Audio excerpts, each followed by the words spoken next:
Hello and welcome to our 5 minutes with Ekaterina Russian poetry.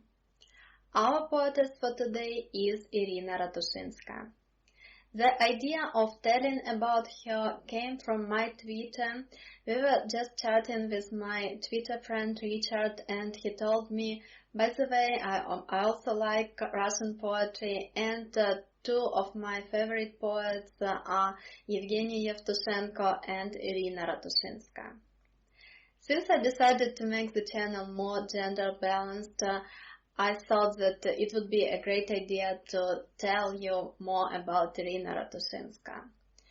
And her life was very impressive.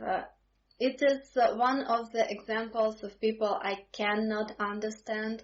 We together were reading Olga Bergol's poems, and I told you that I cannot understand the person who was so oppressed by regime and then were writing such poems that were blessing the regime. And a very similar feeling came to me when I started to read about the biography of Irina Ratushinskaya. If you go to the Wikipedia, where I'm always starting my research, you will have a very short information. In English, this information would be even longer than in Russian language. You will read that she was born in Odessa in 1954. And then there would be a very short biography that her mother was a philologist, but she decided to enter the physical university, and then that she was writing the poems. She joined her husband in Kiev, then she was arrested, sent to the prison for 7 years, then freed and went on the West, where she was for a long time until in 1998 she came back to Russia. And then that she died in the age of 63 in 2017. That would be almost it. And I was thinking there are so many blanks, there are so many unsaid and something is not spoken. There are so many of her poems. Also, I found the website where you can read a huge collection of her poems. And she's so famous abroad. Ronald Reagan met her several times. There is even a picture with them, the couple, Irina and her husband and the president. And Margaret Thatcher also met them several times. They were offered so many citizenships with the husband when they left Soviet Union. And still, the reason why is so unclear, why she was punished so hard, why she was punished so heavy, and what was the true biography of this interesting, despite everything, very interesting woman. You probably won't believe that I found only the information from Russian Orthodox Church website. There are 3 articles about Irina on this website. One article is very short, it's just a notice that she died, and 2 of them are full interviews with Irina and her husband. So the information I'm going to give you is based on this interview on the very religious website, very pro-Russian and very pro-government, pro-present-day governmental website. In one of these interviews, Irina is saying that her misleads, her bad way with the special forces in Soviet Union started long before she published her first poem. When she was a student, the special forces offered her to be a prostitute and to spy on the rich foreigners coming to Odessa. She said no, and she thought that would be the end of the story, but for the long 2 hours she was pressed in the special cell, and she was tried to be pursued to be a spy. And she says that was the first and probably the brightest scene when she understood that she cannot be within this system, within these friends, and her life wouldn't be that easy. She graduated from the university and she started to write her poems, which became very famous. She also, at the time, she was religious. Even in Soviet Union, she was religious. And that was kind of forbidden. So these two factors, the refusal to literally enter the special forces as a spy, certain spy, and from the other hand, her religion and the popularity of her poems, in some of which she underlines the position of the person in Soviet Union, the forbiddance to write freely, to speak freely, to read the books you want to read. She actually mirrored it in her poems. These three factors created the situation when she was watched by special forces. After she was accepted to the pen community abroad, she didn't even know about that. Police decided to arrest her. And the main reason for the arrest were 5 of her poems. Because she published 5 of these poems, not legally of course, but in these self-delivered papers, and because she was religious, because she wasn't cooperative with police before, they sentenced her for 7 years in prison and then 5 years of exile. It happened in 1982. But because she was already famous abroad in the immigrant community, she was freed in 1986, and then because her health was so bad, sometimes she lived in the cell where it was so cold, so like bad conditions, so cold in winter that it was almost like minus 40 degrees. It was a bad prison. Her health was in very bad condition, so Britain at the time sent her an invitation to cure herself. She and her husband used this invitation, and then they moved to the United States and the Soviet Union.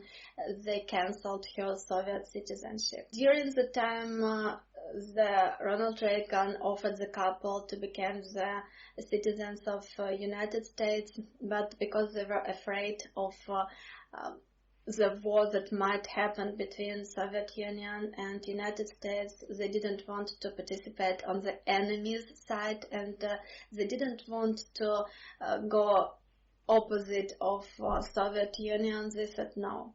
They didn't like the Soviet government, they didn't like the Red government, but they really wanted to live in their motherland. After living in the United States, they moved to Britain, and they lived in Britain until 1998. Only in 1998, the couple with their twin sons, they came to Russia because they wanted to educate their children in Russia. And this is where I'm stuck, because she was born in Odessa, in Ukraine, and her grandparents were Polish. They were Polish Catholics. And something is happening in immigration. Of course, the collapse of Soviet Union also happened there. That they decided not to go to Ukraine. Both she and her husband were in Ukraine. They decided not to go to Ukraine. They decided to go to Russia. They decided to go to Moscow. They asked for the Russian citizenship, and they started to be so dedicated to Russia, to modern Russia. Even they refused to notice the all process that are going in Russia, all these political cases nowadays, all this neglect of freedom of speech. The couple, they even supported the invasion to the Ukrainian land. This is a point I cannot understand and I cannot accept. And I don't know if we should actually connect people with their actions, if they are great in their creativity, or like in this case, if the person was so great before. And she was great. She tried to advocate the freedom of speech. She was called dissident. Her poems were so famous. She had so much opportunities of advocation, of freedom of speech. And then in certain points, she was okay with what is going on, and she thought that Russia is perfect, like present Russia is perfect place.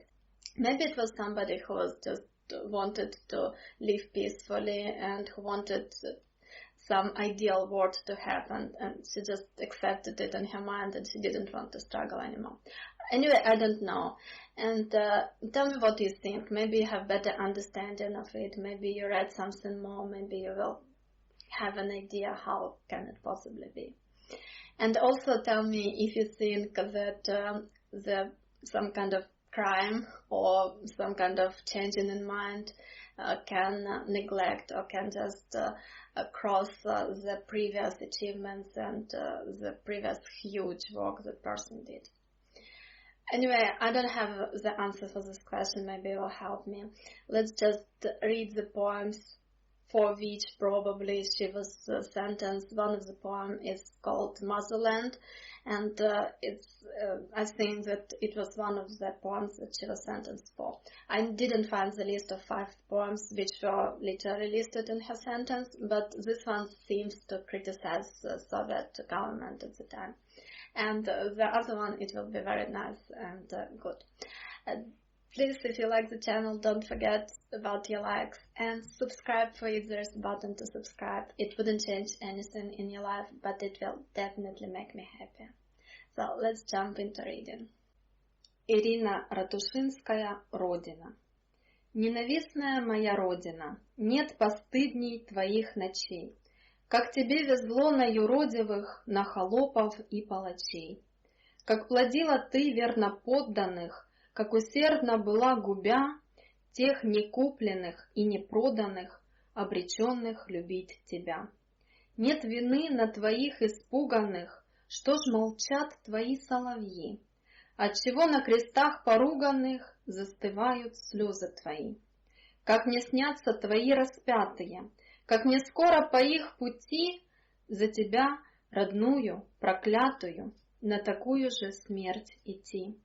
Самой страшной твоей дорогою, гранью ненависти и любви, опозоренная, убогая, мать и мачеха, благослови.